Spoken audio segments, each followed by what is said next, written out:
Oke, baik. Jadi kalau misalnya untuk Ken ini prospek kedepannya juga masih bagus dan sangat layak dicermati ya Ibu Rizka ya. Apalagi Ya, sudah dilirik oleh investor dari Jepang. Cukup besar loh di beli sahamnya sebesar 25% itu sangat besar Ibu. Nah, Ibu Rizka ada pertanyaan nih dari sobat investor dari @dinar_LJD. Kalau tren EBIT-nya meningkat, sektor apa nih yang diuntungkan? iya, kalau tren EBIT meningkat, sektor yang diuntungkan pertama sektor energi terbarukan itu sendiri. Tadi ada saham Arko, kemudian juga saham Ken. Yang kedua adalah saham-saham yang saat ini sedang mulai mau transisi kepada energi terbarukan. Misalnya, Contohnya, iya contohnya tadi misalnya kita lihat Toba ya. Nah Toba ini kalau teman-teman tahu mungkin dulu taunya Toba itu adalah Toba Bara Sejahtera. Sekarang namanya udah ganti jadi TBS Energi.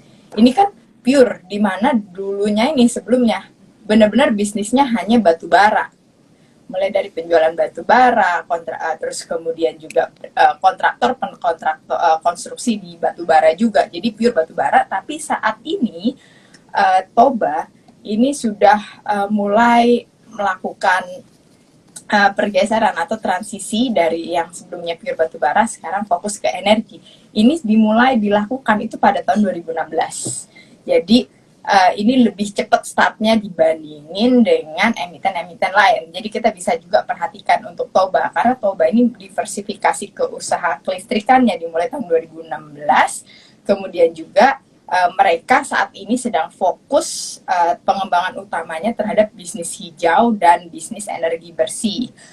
Kalau kita lihat nih laporan keuangan Toba, Toba itu untuk pendapatan dari energi pendapatan ketenaga listrikannya ini meningkat signifikan dari yang per Juni ya.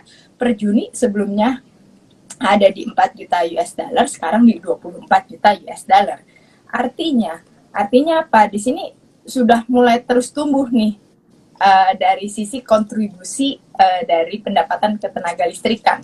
Sehingga yang awalnya pure 100% batu bara, sekarang batu baranya hanya di 90%. Lama-lama dia mau mengurangi bagaimana supaya tidak menggunakan batu bara lagi, tapi benar-benar energi bersih. Caranya gimana?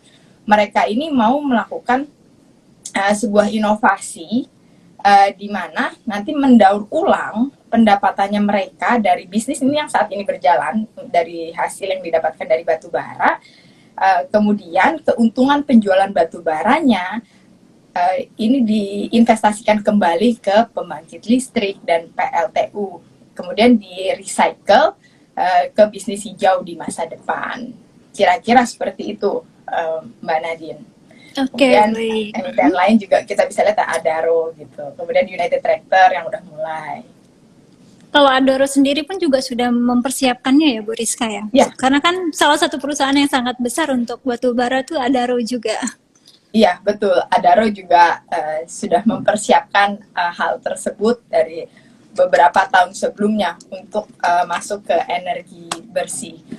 Kalau untuk Adaro kan memang dia mau memperluas portofolio bisnisnya itu dengan sama kayak halnya Toba meningkatkan pendapatan dari sektor non batu bara. Kita bisa lihat ya kalau dia untuk Adaro tahun 2018 juga sudah melakukan pembangunan pembangkit listrik tenaga surya, sistemnya tuh rooftop atau atap dengan kapasitas 130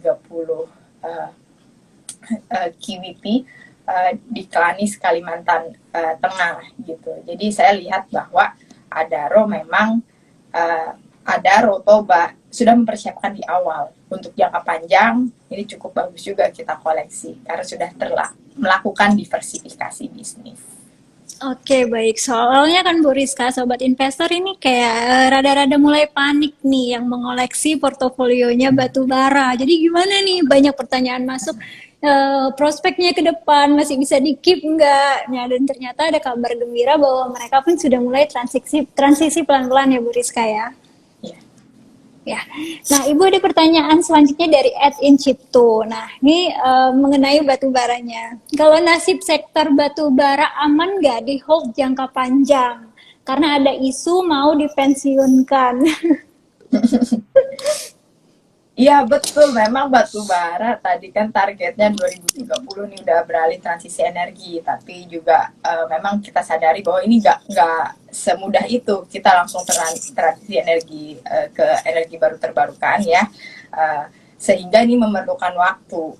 Dan kalau mau di jangka panjang, teman-teman mesti paham dulu dari sisi sektornya. Sektor batu bara itu merupakan cyclical sektor di mana dia memiliki siklus tertentu kenaikannya. Kalau ditanya kenapa sekarang harga saham batu bara itu terus mengalami peningkatan gitu ya dibandingkan dengan 2 tahun lalu gitu. Pertama kita lihat kemarin dengan adanya ketegangan geopolitik antara Rusia dan Ukraina ini kan membuat salah satu hal yang membuat harga pertambangan itu mengalami peningkatan yang bisa dibilang bisa sampai 2 sampai 3 kali lipat, sehingga dari harga batu bara acuannya meningkat, tentunya penjualan mereka juga meningkat. Penjualannya meningkat, labanya meningkat, harga saham juga turut meningkat. Tapi apakah ini berlaku untuk jangka panjang? Tentunya kita perlu memperhatikan apakah harga saat ini, kalau saya melihat malah gini, harga saat ini sudah harga yang terbilang tinggi untuk harga-harga bahan pertambangan ya, mulai batu bara, minyak itu udah mulai tinggi, sehingga potensi kenaikannya masih cukup baik itu sampai dengan kuartal 1 tahun 2023. Bagaimana dengan kuartal 2 dan seterusnya di tahun 2023? Ini kita harus wait and see. Tapi kalau kita mau koleksi saham batu bara, kita batasin ada waktunya, time frame-nya.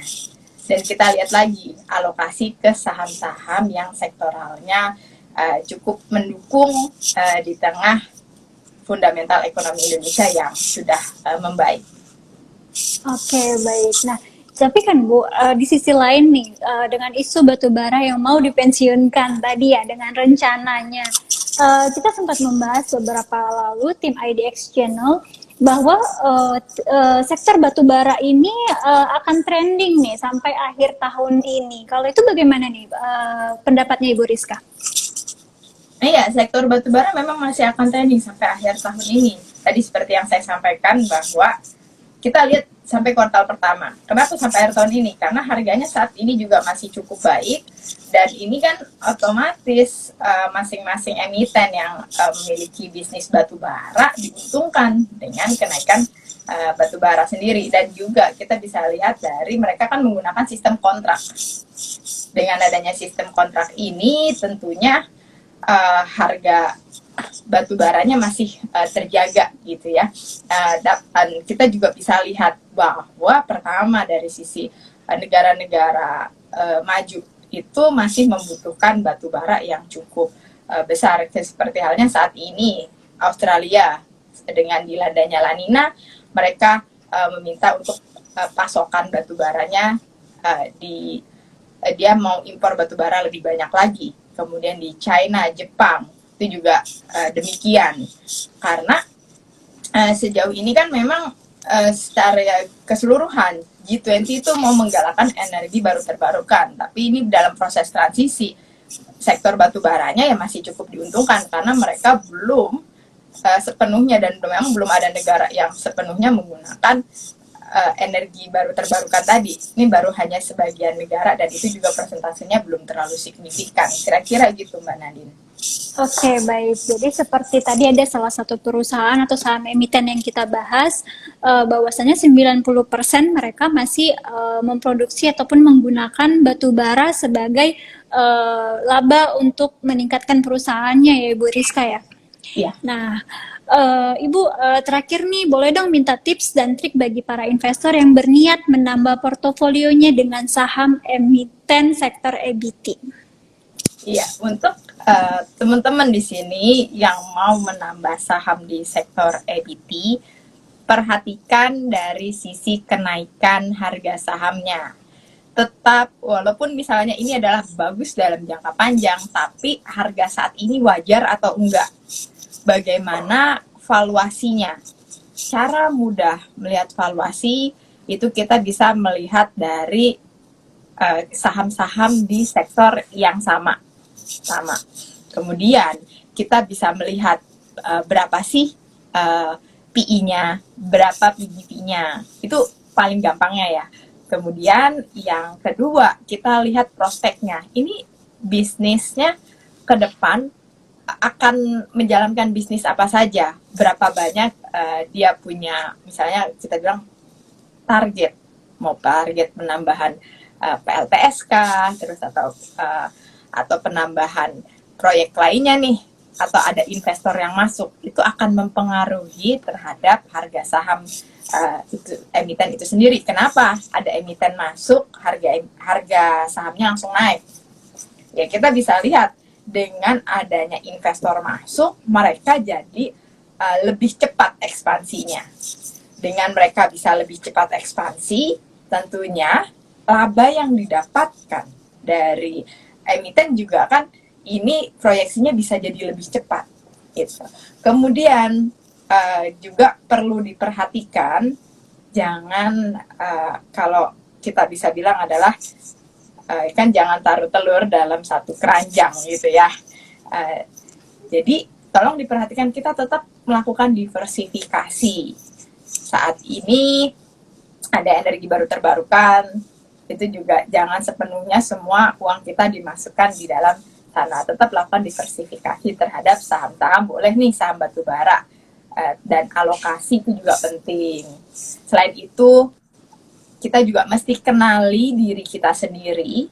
Kita ini risk taker atau risk averter.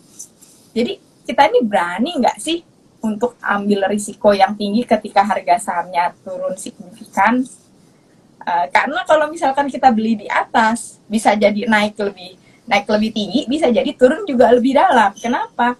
Dengan dia punya likuiditas, itu juga perlu diperhatikan. Likuiditasnya katakan tidak terlalu besar nih di market. Kalau likuiditasnya tidak terlalu besar di market, otomatis kenaikan harga, naik turunnya jadi lebih mudah. Dan ini yang perlu diperhatikan, likuiditas juga perhatikan. Kemudian dari sisi tadi kinerjanya, likuiditasnya, dan bagaimana kewajaran harga saham itu sendiri. Kira-kira itu Mbak Nadine. Oke, baik. Dan tetap menggunakan money management ya Ibu Rizka ya, untuk investasi. Nah, baik Ibu Rizka, sayang sekali waktu kita sangat terbatas hari ini, dan terima kasih loh Bu untuk waktunya. Mudah-mudahan kita dapat berbincang kembali